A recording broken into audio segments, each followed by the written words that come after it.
Hi, Mochismo Eugene. Welcome to another video from Exit Strategy. Working with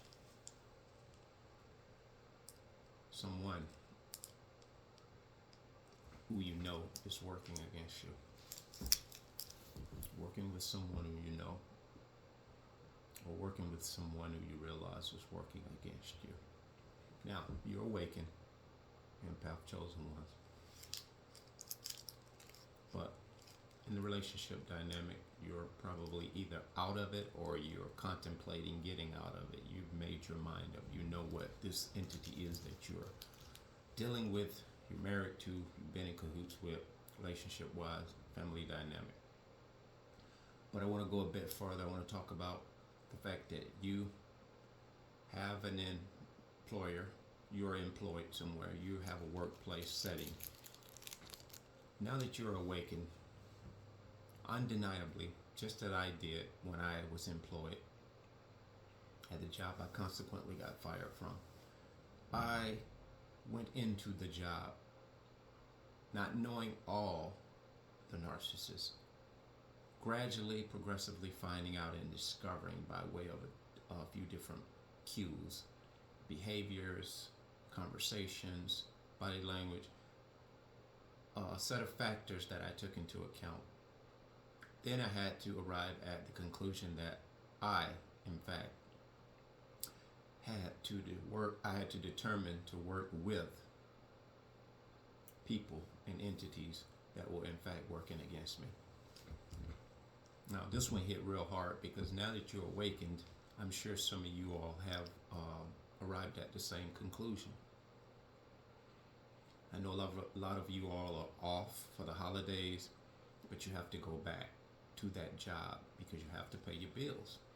You have to make ends meet. You have children, you have responsibilities, you have a house note, you have a car note, you have rent.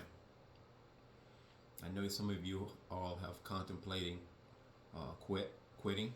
I know some of you are contemplating looking for another job, but it takes a lot of energy and effort and resources to both take time off of the existing job in order to look for another job, even to sit down and write a resume.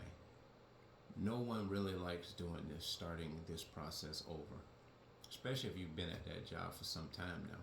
You know, some of you 5, 10, 15, 20, 30 years. You're nearing retirement at that job. But being awakened, you've realized that what used to be just a job you went to with a few issues here and there, minimal hiccups, it now has come full circle with this newfound awakenedness. You now know that the minimal issues you had, the minimal problems here or there you had at that workplace were very much bigger than you thought. Because now you've realized that the person you worked with or have been working with has been consistently, premeditatively, purposely working against you in one way or another. Most of which you can't really put your finger on it, but you surmise when you start running the tapes back in your head like, now this makes perfect sense why I was called in the office for this, that, or the other. The body language of that supervisor now tells me that this or that one that I'm in cahoots with, or I take lunch with, or circles that I am running with, there is a narcissist here, there's a narcissist there. He, she, they are narcissists based on their behavior, based on the way that their conversation about different things. Their conversation is geared towards negativity. It's geared towards discrediting. It's geared towards smearing. It's nothing positive about their conversation. And you start to draw off of these conversations. You're playing these tapes back in your head. And now what you're doing is your own crime scene investigation. There's multiple murders that have occurred by way of tearing people's character down. I've told you these people are serial killers. They're psychological serial killers. the damage that these people have done single-handedly won't ever truly be adequately told or accurately told. But now you know now. You're working with and have been working all along with someone or some thing that has been working steadfastly against you. So what do? I know some of you are contemplating quitting, getting another job, hanging in there until retirement because it's probably only a year around the corner. This is what I would propose to do. I want you to do something that I should have done. But in hindsight, you could change a million things. So I went into the job. I was already awake, and I got this job. I knew what narcissism looked like. I knew what it behaved like. You know, I was trying to distance myself from the narcissism in which I possess as a human being. And I was really honing in on what this looked like by way of behavior and interactions. And I was very much being vigilant, and I didn't want to become anything anymore in circles such as this. I was working on me, trying to find the inner me, trying to find the authentic me, because coming out of a narcissistic relationship, this is what we are actually trying to do. But at the same time, having this newfound employment, I knew that there were going to be a ton of people in this place that were narcissists. And quickly, in the place that I worked, where there's a lot of money being made, there's a lot of ego that comes with making good money. There's a lot of ego comes with being able to buy fancy trucks and fancy boats and, you know, whatever. And in this place, anyone who got employed there in 6 months or less, 90 days, you could go to the car lot, or I would just be reasonably, let's be realistic, 6 months at this job, you could go to a dealership and the credit union would sign for you a brand new car. Because our credit union, the credit union in which that we had, it was the name of the company. It was right across the street from the factory. This is where we would pay our bills. This is where our checks would come direct deposit. And it is a beautiful thing. So that being the case, me having this newfound knowledge before I even got employed there, you meet new people. Obviously, they're trying to get to know you a little bit. You share as much as you want them to know about you. You're hesitant. You're very guarded to some degree, without trying to give off any indication that you really know what you know. And so, and you're doing it with grace, a level of grace. But obviously, as an empath, you already draw attention to people. But when you're an awakened empath, you not only draw attention to people, they observe you deeply, because not only do they see an energy that they want and a great fuel supply in which they want to draw from, they don't find it easy to be able to draw and extract the amount of fuel from you that they normally wouldn't have to work as hard to draw from, if that makes sense. Because you're being guarded, unbeknownst to them, you are aware, you are awake. And so in trying to bob and weave and do this balancing act at this new employment, I began to become settled in. Long story short, if I had it to do over, what would I have changed? I would probably would exercise a lot more discretion, because after I got employed there, this was 2 months or a month, 2 months after I got ran over by the car, a near-death experience, I went and got employed at this job. So I wasn't the one to just lay back and poor me, and cry victim, get on disability, and this type of thing. Able-bodied as I am, I went at the unctioning of my friend, who we rode scooters together. That's how we met, out and about in public. And so he worked there before I got hired there. He encouraged me to get a job there, and there was a $5,000 signing new hire bonus that if an employee that worked there presently could get someone hired, there was an application thing that I signed, and he was rewarded $5,000 or $3,000 over a period of time. They gave it to him in increments of I think 4 or 8 payments that would go into his check in direct deposit. So there was a big incentive for him to tell me that this job was hiring. And 20, 30 years ago, I had a good friend of mine who I went to church with. He worked there and actually retired there. And he always had told me many decades ago, I can get you hired. And that was back when it was totally illogical for you to even be able to get hired there. It's a union job. And even knowing somebody that worked there, it was even hard. Unless that person was in the good grace of this company. And he was one of those guys. The guy that asked me to come and work there 20 years ago. He was in their good graces. Actually, he had a very, very important job there that without him, the show couldn't go on. And so I had my own landscaping business many, many decades. So I didn't take him up on it. You know, the liberation of being independent and having your own business. It's a beautiful thing.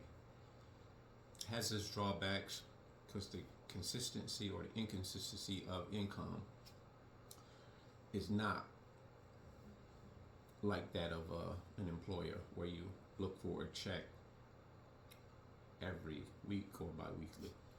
But it has its advantages because a lot of times you can make in what you make at a job hourly. In many of these jobs, contractors can make that in a few hours.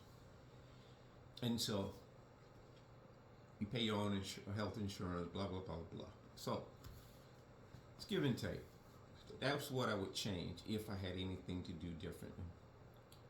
Because giving off the energy, you're giving off the same energy because you're an empath. It's undeniable. You can't really control the energy you give off as an empath. That's innate to you. It's connected to you like your arm is connected to your shoulder. So don't try to suppress who you are as an empath. But I would be a lot more reserved. Not just observant, but be reserved. But my little silly self, being awakened, I continue to be vibrant as I wanted to be. Annoying as I felt like I wanted to be. Not to a fault, but just knowing that that negative energy was seeking me out to try to break me down mentally, emotionally, slighting me with little backhand insults, little slick comments that would be made to me, around me. And I would often clap back with some humor and talking a little trash, and basically in talking trash, keeping it moving, you know. You leave them on red. You don't just stand there to wait for their reaction. You just keep going. So I was that guy, and I would often say, I know I'm on borrowed time here, you know, that kind of thing. So just writing my own demise, if you will. And so when I got fired for alleged sexual harassment, it caught me off guard, man. And I made a video. I said, I got fired today. I'm not mad. Now, I wasn't mad, but I was very, very, I was a little disappointed getting caught off guard because, you know, to go from 80, 90, almost close to $100,000 a year income to, and having my landscaping business on the side, it was just the landscaping business. So it wasn't like I was frugal. It wasn't really a reckless spender, but I wasn't frugal. I wasn't a saver. I didn't invest in wisely in a lot of things that I was planning on doing.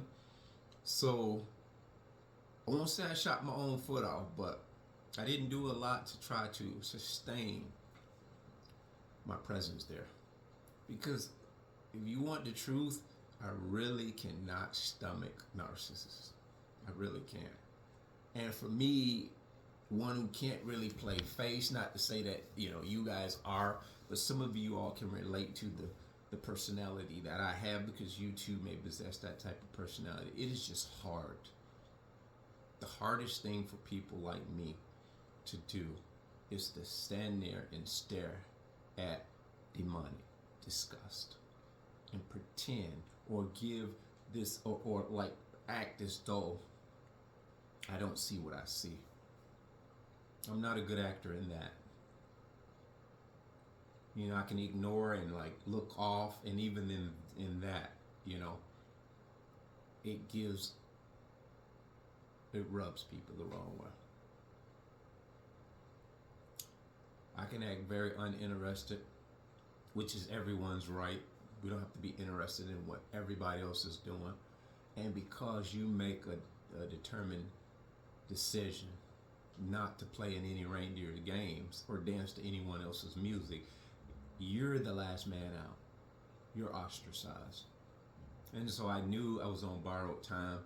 Never would have thought in a million years that these people would dig to the bottom of the barrel, you know, pull some rabbit out of the hat and make up such an asinine allegation. And looking at the employers there, the females in which I was allegedly accused of harassing, is nothing short of comical if it wasn't such a disgusting allegation. But it went along with my personality of being kind and fair and even toned with everyone, male, female. I would give them a few minutes of my energy, attention. But it was in many cases, looking back, these particular females, not just the ones that, and it went from one to many and several in the eyes of the HR narcissist. She was a narcissist as well. It went from one to many. Go figure. When I played the tape back in my head, I noticed that certain females that never ever said a word to me, and I was pretty much the custodial help. And I came back off of my surgery because I'd had knee surgery, so I was on light duty. So I had the advantage to go all around different departments and empty wastebasket and different things like that, clean the bathroom, just very minimal light duty. But I was still making a substantial amount of money, more than a lot of people with college degrees, to be a custodian. And the grace with that was I didn't have a boss. And so when I saw the advantage to that, it worked for me. And I think a lot of people began to see how jovial I was doing, or at peace I was doing, even cleaning toilets. And that's the beautiful thing about an empath. We can do whatever you want us to do, and we can make that job seem like it's the best job in the world. But back to point, these females, I noticed running the tape back in my head that they would aggress me in conversation. They would initiate the conversation, be it small or large. And I would reciprocate conversation, obviously, just because small talk, whatever it was. And the same with the men, because I had nothing to hide. It was in open settings on the floor, just as it was with the men. So in my mind, I'm not doing anything that I'm not doing with the guys. So in my mind, I feel like, well, not just feel, in my mind, I imagine that this is what it is. But not knowing, you don't know that you're being set up very methodically, very premeditatively by the darkness that be. And so that's what I would say. If I could change anything, I would have become more reserved as well as observant. So going forward, take it from me, guys. I know you're contemplating moving on to better situations, but narcissists are going to be in every workplace.